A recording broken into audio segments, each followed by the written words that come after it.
I'm the director of the library. I have the best job in the whole city because we have the best libraries in this town.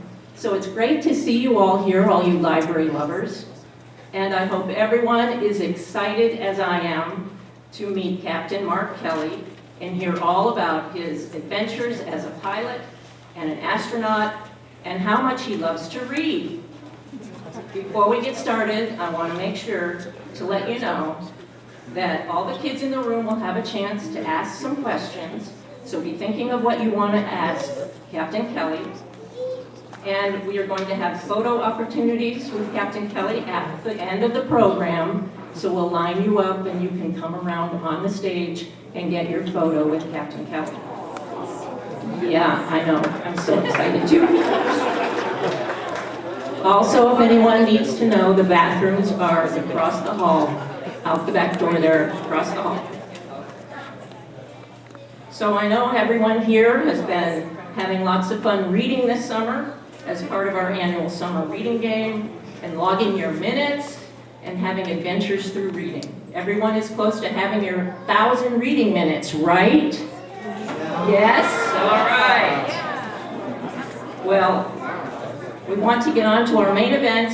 It is my pleasure to introduce a Navy pilot who flew 39 combat missions in Operation Desert Storm, an astronaut who flew 4 missions into space and commanded Shuttle Endeavour on its final flight in May 2011. He has orbited the Earth 853 times and spent more than 50 days in space, traveling more than 22 million miles. Whew. But wait, that's not all he's done. Did you know that he's also written books? Well, he has, and we are so lucky to have him here today to share some of his stories and give us a live reading of one of his books, Moustronaut, Goes to Mars. And I've heard this book, it's really, really good. So just back from Cape Canaveral, where he helped the country celebrate the 50th anniversary of our landing on the moon. Without further ado, please welcome astronaut Captain Mark Kelly.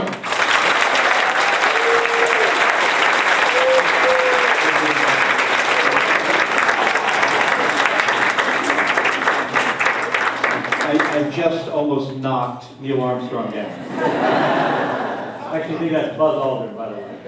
It is. You know, there aren't many pictures of Neil Armstrong on the moon, because Neil had the count. Thank you. Thank you, everybody. Thank you. It's great to be here at a library. I loved libraries when I was a little kid, like you. It seems like we have a big age group here. So what I'm going to do is I'm going to talk a little bit about space, and then I'm going to read one of my books. This is my brother's book, by the way. So we're going to put this one down here. But hey, so I was a Navy pilot, then I was a Navy test pilot. I became an astronaut in 1996. I flew my first flight on the space shuttle in 2001 aboard Space Shuttle Endeavour. At the time we had Endeavour, Discovery, Atlantis, and Columbia.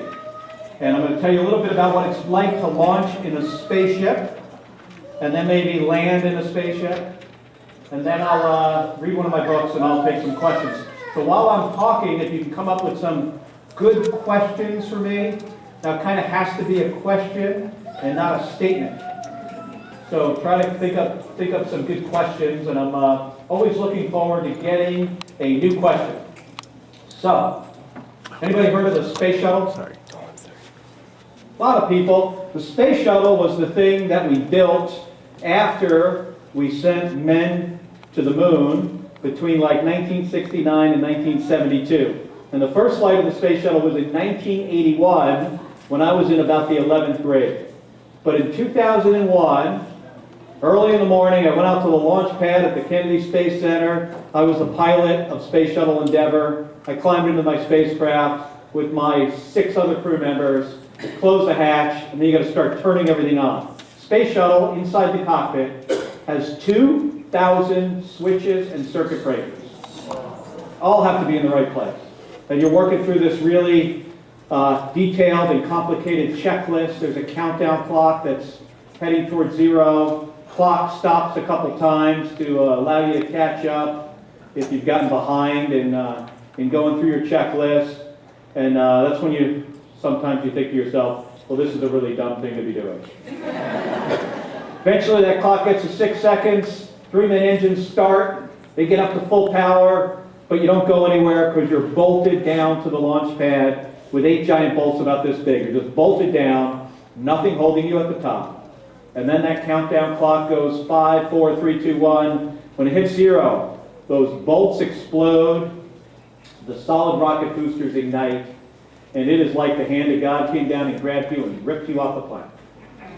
You know how on TV, you ever watch a rocket launch on TV, it looks like you're going up really smoothly? Doesn't feel anything like that.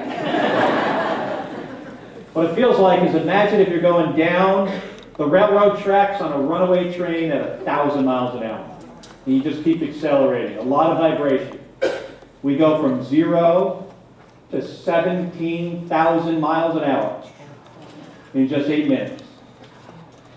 And at the end of that 8 minutes, the main engine's shut down, the big orange fuel tank comes off, that thing goes into the Pacific Ocean, and then we're in orbit around this incredible planet, and it's such an amazing thing to see.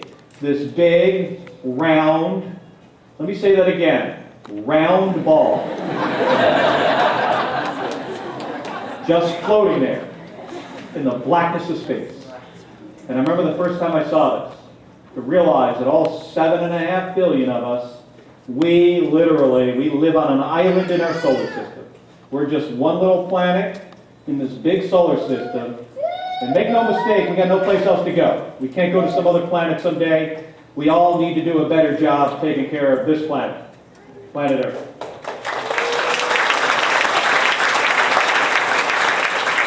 All of us can do that. And then I dock with this big space station, million-pound space station in orbit. My crew members and I, we did a bunch of different stuff on 4 different space shuttle flights. I flew on Endeavour, then Discovery again, and then my last flight on Endeavour. And Space Shuttle, it is the best spaceship. I must have done something wrong. They're like trying to get me to finish this up. Space Shuttle is the best spaceship ever. By far, there's never been a better spaceship. It's a pretty good rocket ship, but I gotta tell you, this thing is the worst airplane I've ever flown in my life. It flies it's a glider, first of all. It's a glider for landing, and it flies pretty much like a Coke machine or a rock. It's a really hard thing to fly. You undock from the space station, and then a couple days later, halfway around the planet, you slow down a little bit, and now you're gliding. And you glide back into the atmosphere, and when you hit the atmosphere of the Pacific Ocean, there's a lot of heat. And we go across the Pacific Ocean in a giant ball of fire. And it's 5,000 degrees, 1 foot outside the window. And we go screaming across the Pacific in this ball of fire. And at that point, you cannot land in Hawaii or California or Texas or Arizona. You got to go all the way to the Kennedy Space Center and land on a runway, one runway. Pretty long. Have any of you seen this runway? Have you seen this runway? Anybody seen the runway? You may have noticed that there's water on both sides of the runway. The whole length. You know what's in water in Florida? Alligators. I think NASA put that there as added motivation to land a $2 billion spaceship on the runway. So eventually we come, and it glides and, 10 times steeper than an airliner, and then we touch down at 200 miles an hour, put a parachute out, we roll down the runway, and then we stop. And that was the final flight of Space Shuttle Endeavour. But let me back up for a second.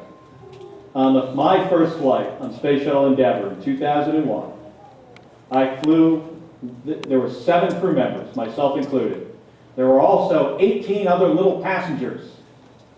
And those passengers were a bunch of mice for a science experiment. And 17 of these mice, once we got into space, they were really scared. They didn't want to be there. They were like clinging on the inside of the cage. But there was one guy, one little guy, who's in the other book.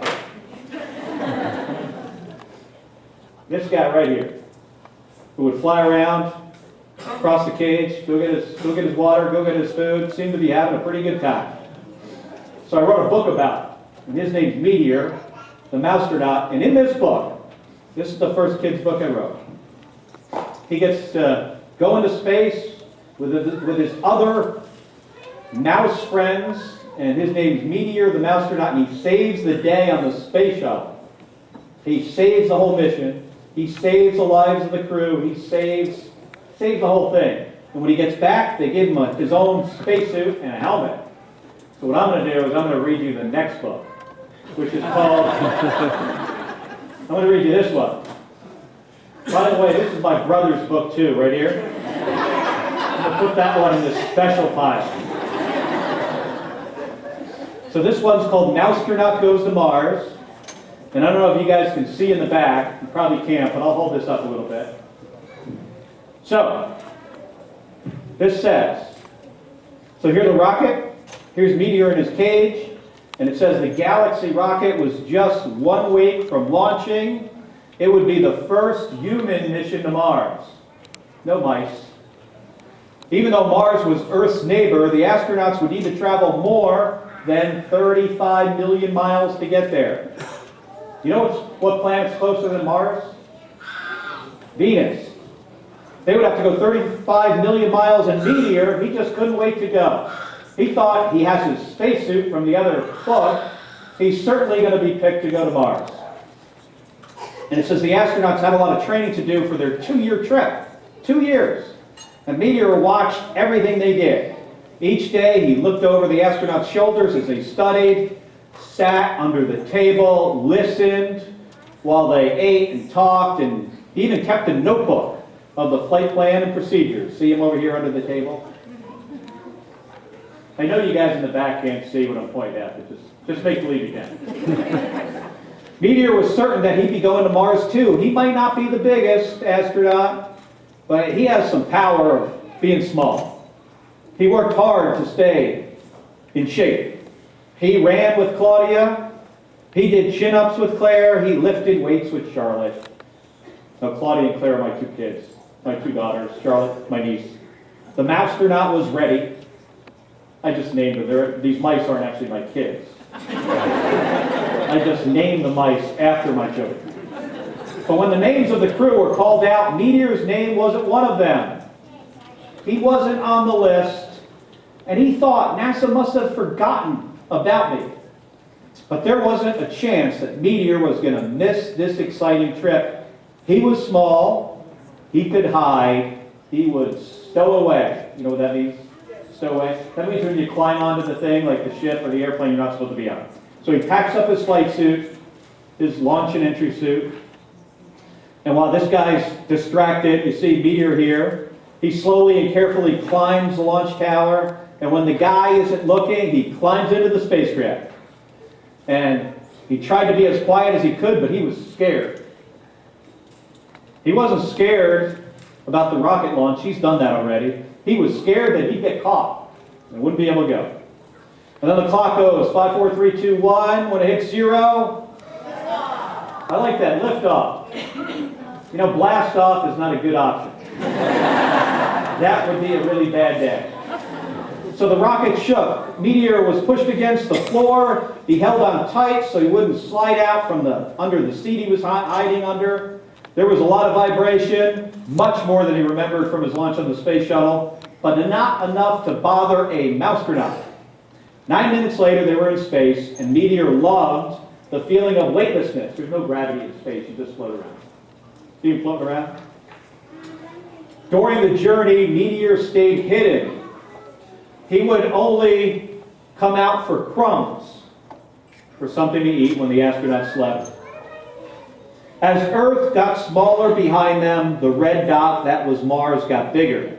So here you see little red dot, big Mars, little Earth. After 6 months, they finally arrived. That's how long it would take for us to go to Mars. 6 months. Meteor stayed hidden the entire time. He just stayed out of the way. He only came out at night. When no one was looking, though, he peeked out the window and saw the different shades of red and orange. You know why Mars is red? It's just, yeah, that's right, it's rusted. It's just rusted. It's kind of old. Mars was nothing like Earth, but it was still beautiful in its own way. He heard the astronauts making plans. Two of them would go down to the surface of Mars in another ship and explore the surface of Mars on foot with a rover. But there was a problem. Galaxy's commander was talking to Mission Control in Houston. One of the landing craft's engines had failed its test, and it wasn't going to work. The remaining engine, not strong enough to carry even one astronaut down to the planet. So there would be no trip to the surface. So they went 6 months there, they got there, and nobody was going to go down to the surface of Mars. This mission was going to be a failure, and they were going to have to go back home to Earth. But the Mousetronaut had an idea. He shot out of his hiding place to the surprise of the crew. "Meteor, where were you hiding?" the commander says. They were happy to see him, but still sad about this failed mission. Then Meteor floated over to the hatch leading to the landing craft. It is possible," said the commander. "One rocket engine could work for somebody small enough." It was decided. Meteor, the Mousetronaut, would be the first to set foot on Mars. As he put on his spacecraft, the crew gave him instructions. "Now you need to gather plenty of rock samples," one of them said. "And don't forget to bring back some soil," said another. Last of all, they made a tiny American flag from one of their suits and fastened it to a straw. And then he put on his suit. Meteor tied himself to the seat of the landing craft with some string. It launched from the spacecraft and made its way to the surface of Mars. A few parachutes. Mars has a little bit of an atmosphere, but a big old cushion to land on. The Martian landscape was unlike anything Meteor had seen before. There were no plants. There was no water that he could see. But most importantly, there were no cats. Because he's a mouse. He doesn't want to come across any Martian cats. So he got to work right away, getting some of those samples, and the last thing he did before reboarding the landing craft was he planted the tiny American flag in the soil.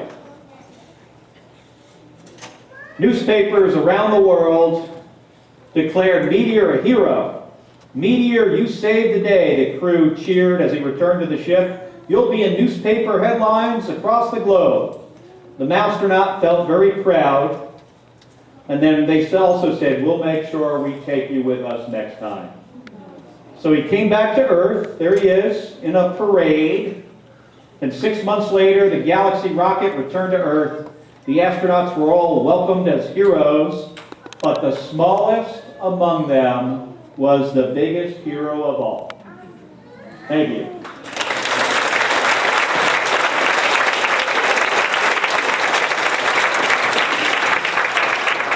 So, who's got a good question for me? Guy with the helmet. Now, did you build that space helmet? Did you make that space helmet? She left out the visor. Don't go out into space without the visor. All right, what's your question? It is a lot of fun to be in space. There's no gravity. You get to float all the time. You float while you eat. You float while you sleep. You even float while you go into the bathroom. Yes, I like the shirt, by the way. What's the most difficult thing when you're in space? The most difficult thing? Well, there's a lot of stuff to do. It's really complicated. It's hard to keep up with everything that they want you to do. So, how about you? How old are you? How old am I? I am 27 years old. Right. No, I'm kidding. How old do I look? If you say 80, I'm going to be really upset. Yes, right here. Yeah. She wants to know, how do you become an astronaut? First of all, you got to do pretty good in school. You don't have to always be the top of your class. I wasn't when I was really little. I got better as I got older. So remember, you can always improve. But often astronauts are military pilots, scientists, and engineers, and medical doctors. So if you want to be an astronaut, it kind of helps to do one of those things. And you know, you gotta do a little studying. You gotta work hard. You gotta listen to your teachers and your parents. The number one thing, you gotta listen to your parents. Yes, in the blue. When I first made it into space, what was my reaction? So you got a lot of stuff to do. You got to get out of your seat. I think the biggest surprise was how little of force it takes to move around the inside of the spaceship. So you think you're going to like push off from the wall to go like a few feet over here. You use your fingertips and you barely touch anything to move around. That was a big surprise. How about the NASA shirt? What advice do you have for young people who want to be Advice for young people who want to be leaders, I would say go out there and get a lot of different experiences, doing a lot of different things, you know, where you can draw on those experiences. So have like, you know, a diverse, you know, amount of things that you have done. And I think that helps when you're, you know, want to be in a leadership position, that you have experience you can draw upon. All right. The other guy with the helmet.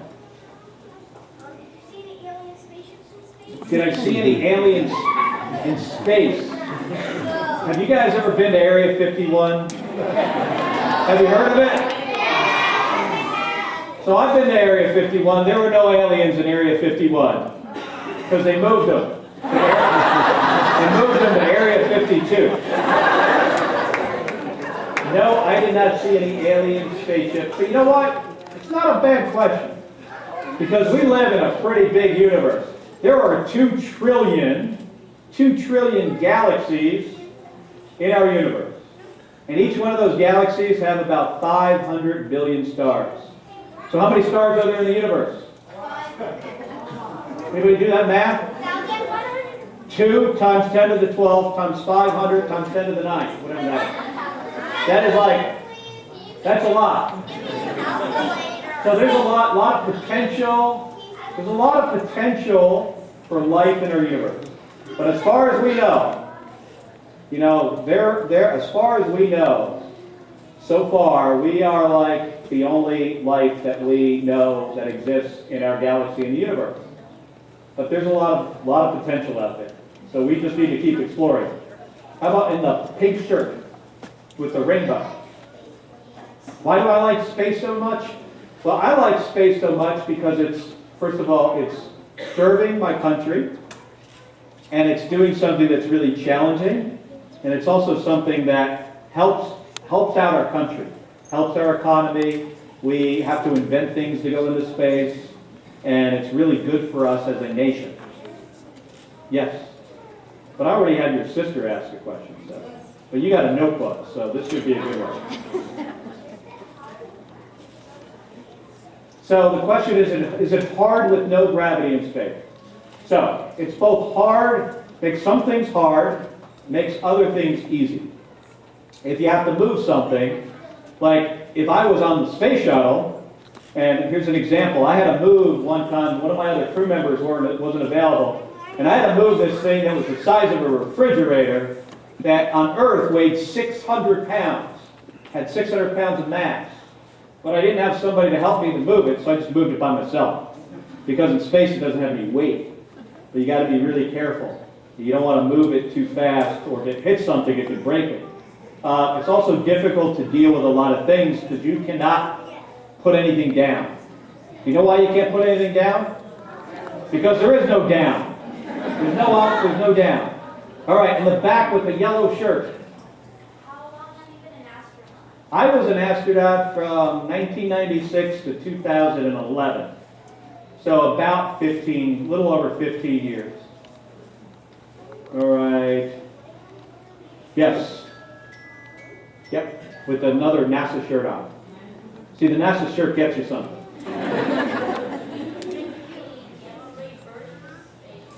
Have I seen a gamma ray burst? Can you detect one? That's actually an interesting question. So, there's a lot of radiation in space. There's alpha particles, beta particles, gamma particles. Gamma comes from, it's like the background radiation.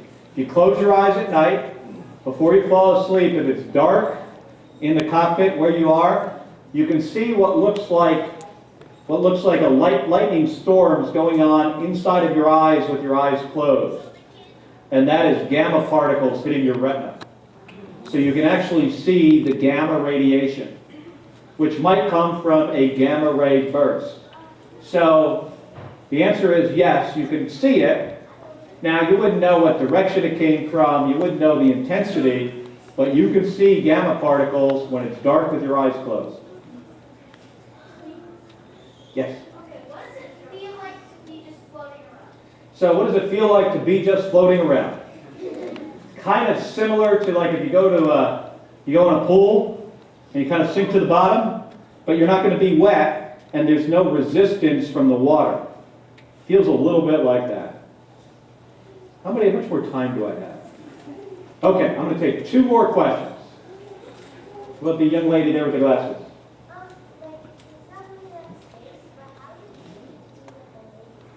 Oh, how is it to be a Navy pilot? That's a really fun job too. Launching off of an aircraft carrier, in an airplane, catapulted, 5 Gs, you go up in the air, you go off and do your mission, then you got to come back and land on this tiny little postage stamp looking thing in the ocean. It's rather challenging, but when things are challenging and hard, they happen to be much more rewarding. So I'm going to take 1 more question, the guy all the way in the back. Yeah, you. What is beyond the universe? What's that? What is beyond the universe? Oh, what is beyond the universe? So we don't know. We're not even sure the size of the universe. We're pretty sure that it has at least 2 trillion galaxies. But the problem is the universe is about 13.9 billion years old. So we can only see light as far as it has traveled in 13.9 billion years. And beyond that, we have no other way to detect anything. So there are some theories that the universe could be infinite. That's not the accepted theory right now. We think the universe has a finite size. We also know it's expanded. Think of the universe as a balloon that keeps getting bigger. And space and time exist on the surface of this balloon. That's where all the galaxies exist. And that kind of gives you an idea of what the universe is. 1 more question from somebody all the way in the back, 1 adult. Somebody had their hand up. You got apparently, yes. What was your major in whatever? So what was my major in college? I had an undergraduate degree in marine engineering, which is engineering for ships. And then I have a master's degree in aeronautical engineering. So thank you very much, everybody. And I'll be hanging around to take some pictures.